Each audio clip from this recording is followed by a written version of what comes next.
The radio was playing some forgettable pop song when I turned onto Maple Street, my mind already shifting from work mode to home mode the way it did every evening at 6:47 p.m. 14 years of the same commute had trained my body to relax as I approached our quiet suburban neighborhood.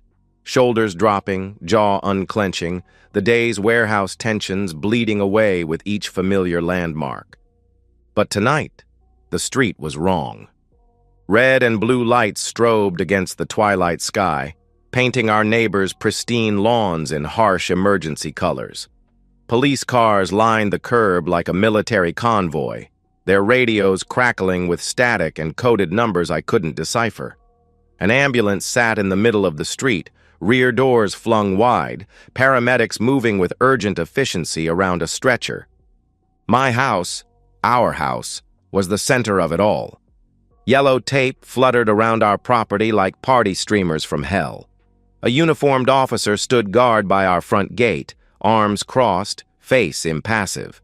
On the curb, where visitors usually parked, a luxury sedan was engulfed in orange flames, black smoke billowing into the darkening sky while firefighters aimed their hoses at the inferno. I pulled into the driveway and killed the engine, muscle memory operating while my brain struggled to process the scene. This had to be some mistake, some accident involving our neighbors that just happened to spill onto our property. Claire was probably inside watching through the curtains, as shaken and confused as I was.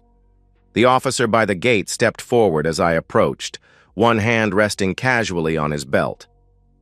"Sir, you need to stay back from the scene." I pulled out my wallet to show him my license. "This is my house, Jason Miller. I live here. What happened? Is my wife okay?" The officer studied my ID with more attention than seemed necessary, comparing my face to the photo twice. "She's inside, sir. Detective Morrison will want to speak with you." He led me past the tape, and I caught a glimpse of the paramedics loading someone into the ambulance. A man, face bloodied and unconscious, wearing an expensive suit that was now torn and stained. I'd never seen him before in my life. Detective Morrison appeared beside me, a tired-looking woman in her 40s with sharp eyes that seemed to catalog my every reaction. "Do you know this individual, Mr. Miller?" "No, never seen him." "Who is he? What happened here?" I asked. She didn't answer directly. "Where have you been this evening, sir?" The questions felt surreal, like being asked to prove my innocence of something I didn't even understand yet. "Work. Riverside Logistics. I manage the evening shift prep crew. I left at 6:30, same as always. There's cameras, time cards, witnesses." She was writing in a small notebook, not looking at me. "We'll need those details." Then she continued. "Your wife says this man was a friend who came by unexpectedly. Says someone attacked him outside your house and set his car on fire. Any idea who might want to do something like that?" The ground felt unsteady beneath my feet. Claire had never mentioned having male friends I didn't know. In 12 years of marriage, she'd never had unexpected visitors of any kind.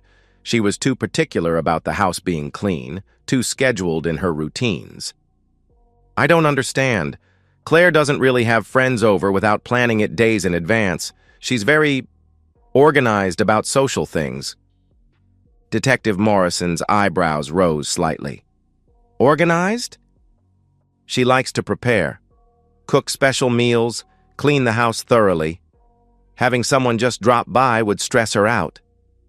Even as I said it, I realized how odd it sounded, like I was describing a stranger instead of my wife. "And you have no idea who might have a grudge against you? Anyone who might want to send you a message by attacking a visitor to your home?" The implication hit me like cold water. They thought I did this. They thought I came home, found some man at my house, and beat him unconscious before torching his car. The absurdity of it would have been laughable if not for the detective's completely serious expression. "Detective, I've been at work since 2 o'clock this afternoon. I supervise a crew of 8 guys who can verify that. I've got time cards, security footage, probably 20 witnesses who saw me on the warehouse floor when this happened." She nodded, making more notes. We'll need to verify all of that, of course. In the meantime, I need you to understand that this is an active crime scene. We'll need to process the house and surrounding area. Can I see Claire? I asked. For the first time, Morrison's expression softened slightly. She's pretty shaken up. Says she's never seen anything like this before. I followed her inside, past more officers taking photographs and collecting evidence. Our living room had been turned into an interview station, with notebooks and recording equipment spread across Claire's antique coffee table. The air smelled like smoke from the burning car outside. Claire sat on our couch wrapped in a police blanket, her makeup streaked down her cheeks, hands trembling as she held a cup of coffee. When she saw me, fresh tears started flowing. Jason, oh God, it was so horrible. I sat beside her, instinctively reaching out to comfort her, but something in her posture made me pause. She was shaking, yes, but there was something else in her expression. Something that looked almost like guilt. What happened, honey? Who was that man? I asked. She spoke quickly, too quickly. I don't know. I mean, he was just a friend. Someone I met at the gym. David something. He stopped by to see if we wanted to join his book club. A book club? Claire hadn't read anything longer than a magazine article in the entire time I'd known her. Detective Morrison was watching our interaction carefully, taking notes about our body language, our words, the way Claire avoided eye contact when she spoke. I could feel the weight of their suspicions settling around me like a net, and the worst part was that I couldn't even blame them. If I were investigating this scene, I'd suspect the husband too. The fire department has the car fire under control, Morrison said. We'll need to keep the scene cordoned off overnight while our forensics team processes everything. Mr. Miller, you're free to enter your home, but please understand that you remain a person of interest in this investigation. A person of interest. The phrase echoed in my head as the detective gathered her equipment and prepared to leave. Outside, the ambulance was pulling away with its broken passenger, and the fire department was hosing down the smoldering remains of the luxury sedan. I was free to enter my own home, but nothing would ever be the same. The front door closed behind the last police officer at 11:30 p.m., leaving Claire and me alone in our house for the first time since the chaos began. The silence felt heavier than the earlier commotion. No radios crackling, no boots on hardwood floors, no authoritative voices discussing evidence and witness statements.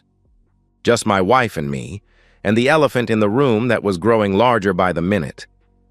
Claire had shed the police blanket and was now pacing between the kitchen and living room, wringing her hands and muttering fragments of sentences.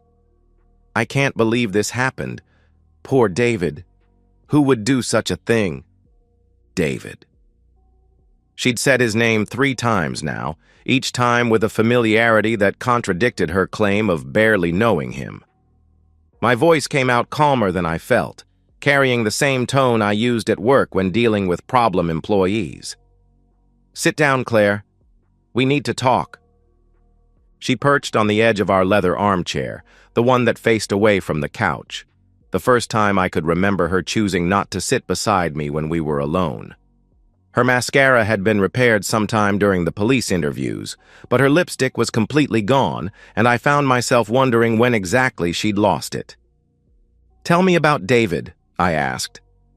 I already told you, and the police. He's just someone from the gym who... What's his last name? I asked. The question hung in the air.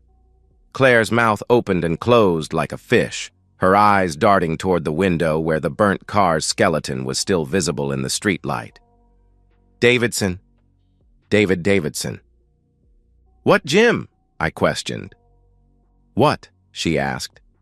You've belonged to Fitness Plus for 3 years. I've picked you up there dozens of times. Which trainer is David? What classes does he teach? Her face was crumbling now, the careful composure she'd maintained for the police dissolving into something raw and desperate. He's not a trainer. He's just a member who... Claire. I leaned forward, keeping my voice level. I've seen the credit card statements. You haven't been to the gym in 6 months. The silence that followed was deafening. Outside, a neighbor's dog barked once and went quiet. The refrigerator hummed in the kitchen. Claire's breathing became shallow and quick, like she was having a panic attack. "Jason, I can explain." She tried to reply, but I stopped her. "Can you? Because I've been trying to understand this evening and nothing makes sense. A stranger shows up at our house, a stranger driving a $60,000 BMW and gets beaten half to death in our driveway. His car gets torched. The police think I did it, and my wife claims she barely knows the victim." The words exploded out of her, high-pitched and desperate. "I don't know who hurt him. I was inside when it happened. I heard shouting and glass breaking, and when I looked out the window, David was on the ground and his car was on fire. I called 911 immediately." "What was he doing here, Claire?" I asked. She wrapped her arms around herself, rocking slightly. He wanted to talk. About things. Personal things." The truth was there in the spaces between her words, in the way she couldn't meet my eyes, in the guilty slump of her shoulders. My wife, the woman I'd shared a bed with for 12 years, who knew how I liked my coffee and which side of the sink I preferred to shave in, had been f***ing a stranger in our home. The rage that swept through me was clean and cold, like stepping into an Arctic wind. Not the hot, explosive anger of a moment, but something deeper and more permanent. A fundamental shift in how I saw Claire, our marriage, the last decade of my life. "How long?" I asked. "Jason, please," she protested. "How long have you been sleeping with him?" I pressed. Her face crumpled completely then, tears flowing freely as the last of her lies fell away. 6 months. But it didn't mean anything. It was just, I was lonely, and you work so much, and he made me feel... "Get out!" I shouted. I stood up, my movements deliberate and controlled. "Get out of my sight. Go pack whatever you need for tonight. You're sleeping in the guest room." "Jason, we can work through this. I made a mistake, but I love you. I choose you. David was just what, Claire? Just a mistake that required 6 months of lying to my face? Just a mistake that brought police to our door and made me a suspect in a violent crime?" She reached for me, her hands grasping at my sleeve. "Please, baby. I'm sorry. I'm so sorry. I'll never see him again. I'll do anything to make this right." I looked down at her hands on my arm, the same hands that had touched another man in our home, the same hands that had removed her wedding ring at some point this evening and hastily put it back on before the police arrived. The evidence was there in the slight indentation on her finger, the tan line that didn't quite match. "I'm calling Patricia in the morning," I said, referring to the lawyer who drafted our prenuptial agreement 12 years ago. "I'm enforcing every clause of our prenup. You signed it, Claire. You agreed that infidelity would result in forfeiture of spousal support, division of assets, everything." The color drained from her face. "You can't be serious." "I've never been more serious about anything in my life." She stood there for a long moment, swaying slightly, looking like she might collapse. Then, without another word, she walked upstairs. I heard her moving around in our bedroom, opening drawers and closets, the sound of clothes being stuffed into a suitcase.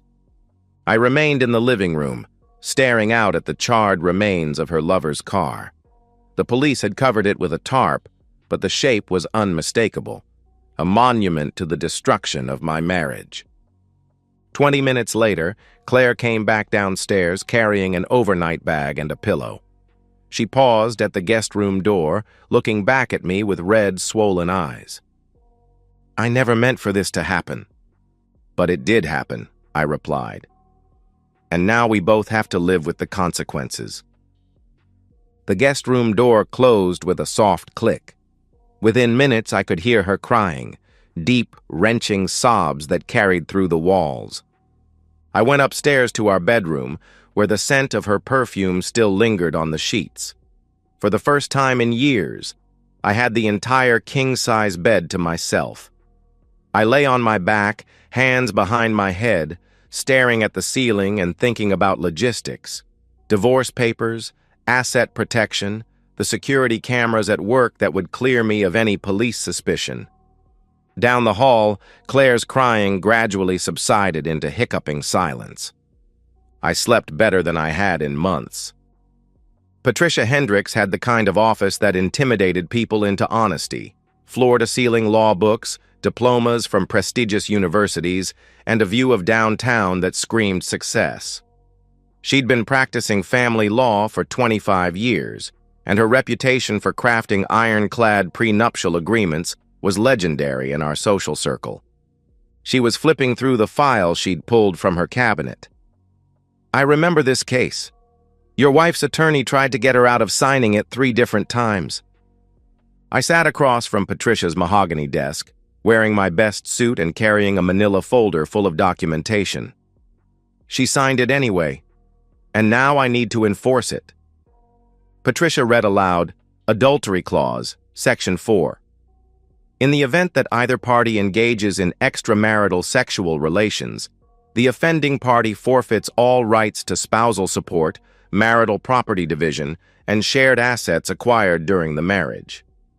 She looked up at me over her reading glasses. "You have proof of the affair?" I slid a flash drive across her desk. "Police report from Tuesday night. Statement from my wife admitting to a 6-month relationship with the victim. Credit card records showing hotel charges, restaurant bills, gifts I never received." Patricia plugged in the drive and spent several minutes reviewing the files, making occasional notes on a legal pad. The police report was particularly damning. Claire's own words, given under official questioning, admitting to the relationship with David Morrison. "This is textbook infidelity under the terms of your agreement," Patricia said finally. "But Jason, I need to ask, did you have anything to do with what happened to this man?" "I was at work from 2 p.m. to 6:30 p.m. on Tuesday. Security footage, time cards, 8 witnesses. The police have already verified my alibi." "Good. Because if there's any hint that you orchestrated violence against your wife's lover, it could complicate the divorce proceedings." She leaned back in her chair, studying me. "Are you sure you want to go through with this? No reconciliation attempts?" The question struck me as almost absurd. "Patricia, she's been lying to my face for 6 months. She brought another man into our home, into our bed. She exposed me to legal liability and police suspicion. What exactly would I be reconciling with?" "Some people consider infidelity a mistake that can be forgiven." "Some people are fools," I replied. Patricia smiled grimly. "Fair enough. I'll file the papers this afternoon. Under the terms of your prenup, Claire will have 7 days to vacate the marital home and 30 days to secure her own legal representation. She keeps her personal belongings, her car, and that's it. Everything else, the house, investments, retirement accounts, remains yours." "How long until it's final?" I asked. 6 to 8 weeks, assuming she doesn't contest it. Though given the strength of this prenup and the evidence of adultery, any attorney worth their fee will advise her to accept the terms. I left Patricia's office feeling lighter than I had in years. The morning sun seemed brighter, traffic moved more smoothly, and even the elevator music in my building sounded less irritating. For the first time since Tuesday night, I had a clear path forward. Claire was waiting when I got home, sitting at our kitchen table with a cup of coffee and an expression of forced optimism. She'd done her hair and makeup carefully, wearing the blue dress I'd once said was my favorite. The desperate attempt at normalcy was almost pathetic. As I walked through the door, she said, "I made dinner reservations at Romano's for tonight, 7:30. I thought we could talk, really talk, about fixing this." I set my briefcase on the counter and loosened my tie. "Cancel them." "Jason, please. I know you're angry, but we can work through this. I've already called Dr.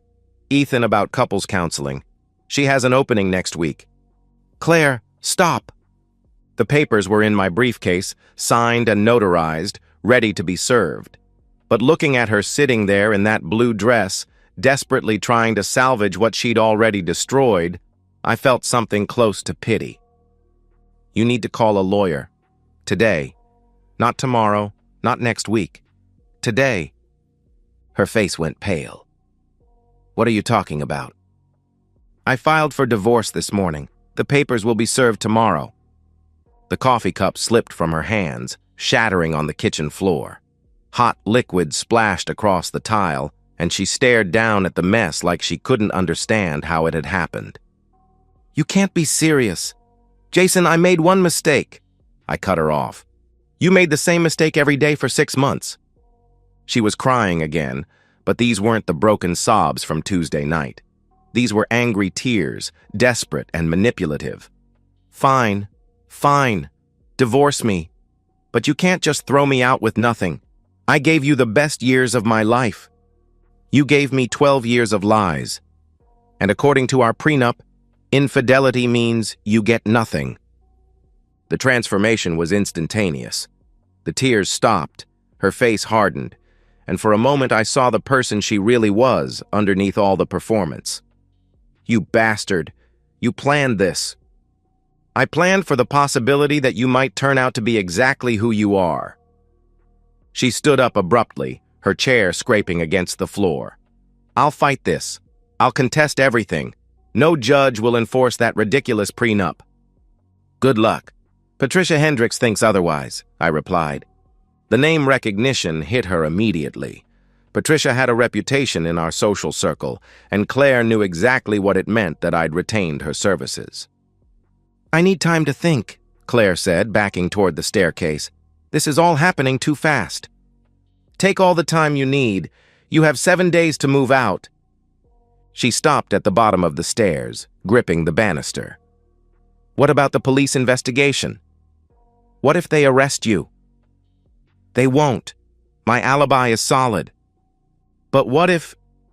I cut her off. Claire, I didn't hurt your boyfriend, but I'm not going to let his problems become my problems any longer than they already have. She went upstairs without another word. An hour later, I heard her on the phone, probably calling her sister or her mother, spinning some version of events that painted her as the victim. Let her. By tomorrow, the whole story would be academic. I ordered Chinese takeout and ate dinner alone at the kitchen table, reading through Patricia's preliminary asset inventory. The house, the investments, the retirement accounts, all of it would remain mine. Just as we'd agreed 12 years ago when Claire had been so eager to marry me that she'd signed anything I put in front of her. That night, I slept in our bed while Claire remained in the guest room. Through the walls, I could hear her making phone calls, her voice alternating between tears and anger as she tried to find someone who would tell her what she wanted to hear. But the numbers didn't lie, and neither did contracts. In a few weeks, I would be free of her completely, with my assets intact and my conscience clear. It was the best night's sleep I'd had in years. The police station interview room was exactly what you'd expect. Fluorescent lights, metal table, chairs that had seen better decades. Detective Morrison sat across from me with a thick file and a tape recorder, going through my timeline for the 3rd time in 4 days. So you left work at 6:30 p.m. on Tuesday, she said, consulting her notes. Your supervisor confirms this. Security footage shows you badging out at 6:32 p.m. That's right, I replied. Drive straight home? She asked. Straight home. Same route I take every day. She flipped through several pages. We've verified your work attendance, spoken to your crew, reviewed the warehouse security footage. Everything checks out. I maintained the same calm expression I'd worn since this whole thing started. I hope that helps clear things up. It does, actually. We're no longer considering you a person of interest in Mr. Morrison's assault. A weight I hadn't realized I was carrying lifted from my shoulders. That's good to hear. Any leads on who actually did it? Detective Morrison closed the file and turned off the recorder. Between you and me, Mr. Miller, crimes like this usually fall into 2 categories. Random violence, which this clearly wasn't, or personal disputes. Given that Mr. Davidson was visiting your wife and someone beat him unconscious in your driveway?" She let the implication hang in the air. "You think this was about Claire?" I asked. "I think your wife hasn't been entirely forthcoming about the nature of her relationship with the victim. But that's not your problem anymore, is it?" I could hear the divorce proceedings in her voice. Word traveled fast in a town this size, especially when Patricia Hendricks was involved. "No, it's not my problem anymore." Walking out of the police station felt like emerging from a tunnel. The afternoon sun was warm on my face, and I had nowhere to be except home. The investigation was closed as far as I was concerned, and Claire's problems were rapidly becoming someone else's responsibility. But as I drove through town, my mind drifted back to Tuesday evening, not the sanitized version I'd given the police, but what had really happened. I had left work at exactly 6:30 p.m., just as I'd told them, but I hadn't driven straight home. Instead, I'd taken a detour past my house first, something I'd been doing for weeks whenever I noticed that unfamiliar BMW in my driveway during lunch breaks. I'd seen it there 3 times in the past month, always parked in the same spot where visitors usually parked. That Tuesday, driving by at 5:45 p.m., I saw it again. David Davidson's BMW, sitting in my driveway like it belonged there. I parked 4 blocks away and walked back, letting myself in through the basement door with practiced silence. The sounds from upstairs confirmed what I'd suspected for weeks. Claire's laughter, intimate and genuine in a way I hadn't heard in years. The voice of a man I'd never met, speaking to my wife with casual familiarity. I waited in the basement for over an hour, listening to them move around my house, sitting in my furniture, probably drinking from my liquor cabinet. The rage building slowly, methodically, like pressure in a boiler. Watching through the basement window as David Davidson finally left around 7:15 p.m., confident and relaxed, checking his phone as he walked to his car. A handsome man in an expensive suit, carrying himself like someone who'd never faced real consequences for anything. Following him outside, the Louisville Slugger feeling perfectly balanced in my hands. The ski mask I'd grabbed from our winter sports equipment pulled down over my face. Davidson's surprise turning to fear as he realized what was happening. The first swing connecting with his ribs, the second with his shoulder. The systematic, methodical beating that followed, each impact calculated to cause maximum pain without permanent disability. The satisfaction of seeing him crumpled on my driveway, finally understanding that actions have consequences. The gasoline from our lawnmower, the matches from our emergency kit, the BMW's leather interior catching fire with surprising speed. Stripping off the mask and gloves, washing my hands in the basement sink, changing clothes, hiding the evidence in the workshop. Then driving around the block and returning home at exactly 6:47 p.m., to discover the scene. My Oscar-worthy performance of confusion and concern as the police arrived. The memory brought a smile to my lips as I pulled into my driveway. The burnt skeleton of Davidson's car had been towed away, leaving only a black stain on the asphalt where it had sat. Claire's car was gone too, probably at her sister's house where she'd been staying since the divorce papers were served. Inside, the house felt different, cleaner, quieter. More like it had belonged to me all along instead of being a shared space where I was merely tolerated. I poured myself 2 fingers of bourbon and sat in my leather chair, the one Claire had always complained about. Through the living room window, I could see Mrs. Patterson from next door working in her garden, probably hoping to catch a glimpse of the neighborhood's latest drama. Let her look.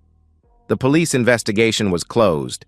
My marriage was ending on my terms, and David Davidson would spend the next several months learning to walk without a limp. The bourbon tasted like victory. My phone buzzed with a text from Claire. "Please call me. We need to talk about the house." I deleted the message without responding. We'd done enough talking. Now it was time for her to learn what the rest of her life would look like. The sun was setting, painting the sky in shades of orange and red. In a few hours, I'd go to bed in my own house, in my own bed, without having to listen to Claire's breathing or accommodate her need for the room to be precisely 68 degrees. Tomorrow, I'd wake up as a single man with no obligations except to myself. It was going to be a very good life. 2 weeks after the divorce papers were finalized, I stood in my kitchen making coffee for one and watching the morning news. The weather report promised another beautiful day. Sunny, mild, perfect for the golf game I'd scheduled with my buddy Mike from work. Claire had moved out completely the day before, taking only what the prenup allowed her to keep: her car, her clothes, her jewelry, and the bitter realization of what her choices had cost her.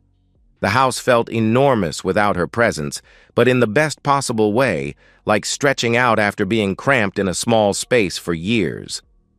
The local news segment mentioned David Davidson's recovery. He'd been released from the hospital with a walking cast and several pins in his ribs, facing months of physical therapy. The police had officially closed the case, citing lack of evidence and suspects. The reporter mentioned that it was likely a random act of violence, possibly a robbery gone wrong. I smiled into my coffee mug. Mike picked me up at 9, and we spent the morning at Riverside Country Club, where I'd maintained my membership throughout the marriage despite Claire's complaints about the expense. She'd always seen it as frivolous, but now I understood it had been an investment in my post-divorce social life. As we walked to the 10th tee, Mike said, "You seem different. Lighter, I guess. 12 years of dead weight will do that to a man." "Any regrets?" he asked. I considered the question as I lined up my shot. "About the divorce? None. About waiting this long to do it? Plenty." The ball sailed straight and true, landing exactly where I'd aimed. Everything in my life felt that precise now, controlled, intentional, mine. We had lunch at the clubhouse, where several acquaintances stopped by our table to offer condolences about my marriage and congratulations about my freedom. Word had gotten around about Claire's affair and the terms of our divorce. In our social circle, adultery was still considered a serious breach of trust, and the consensus seemed to be that I'd handled the situation with appropriate dignity. Over his sandwich, Mike said, "I heard she's staying with her parents." "Temporarily. The prenup gave her 60 days to find permanent housing." "That's rough," he replied. "That's consequences," I replied. Mike nodded approvingly. He'd been through his own messy divorce 5 years earlier, but without the protection of a prenup. His ex-wife had taken half of everything and still collected alimony. "You always were the smart one," he said. That afternoon, I came home to a house that was entirely my own. No compromises on furniture placement, no arguments about the thermostat, no need to accommodate anyone else's schedule or preferences. I could eat what I wanted, watch what I wanted, go to bed when I wanted.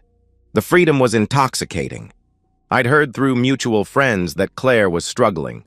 Living with her parents at 34, facing the reality of rebuilding her life from scratch with no financial cushion and a reputation damaged by her affair. Some of our former friends had expressed sympathy for her situation, but most had sided with me once the full story came out.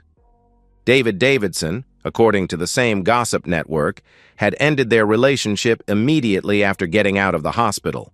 Apparently, the reality of being beaten nearly to death had cooled his enthusiasm for sleeping with married women. I felt no guilt about any of it. Claire had made her choices, and Davidson had made his. I'd simply ensured that those choices carried appropriate consequences. That evening, I made myself a perfect dinner. Steak cooked exactly how I liked it. Wine from the bottle Claire had always said was too expensive for weeknight drinking. Dessert I didn't have to share. I ate slowly, savoring each bite and the silence that surrounded me. As I was cleaning up, my phone rang. Claire's number appeared on the screen, but I let it go to voicemail. Whatever she wanted to say, I wasn't interested in hearing it. Our business was concluded.